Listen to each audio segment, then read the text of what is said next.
నలుగురు అన్నదమ్ములు.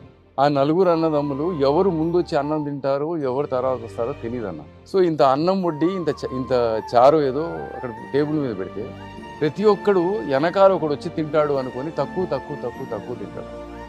ఒక ఇంట్లో తక్కువ తింటాడు. తింటే ఆ అన్నం ఒక మనిషికి సరిపోతుంది. వీళ్ళు నలుగురు తిన్న తర్వాత వెనకాల ఇంకోటి ఎవరన్నా ఉన్నాడేమోనని మిగిల్చిన అన్నంలో నుంచి పొద్దున పని మనిషికి ఇస్తారన్న. పని మనిషి ఇంత ముద్ద తిని తన కొడుక్కి, కూతురుకో, చిన్న పాపకి ఇంత ముద్ద పెట్టి తన తాగుబోతు మొగుడుకి 7వ ముద్ద తీసుకెళ్తున్నాడు.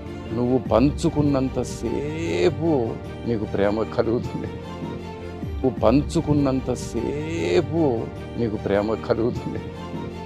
You have to learn to share what you have. That's when you become rich.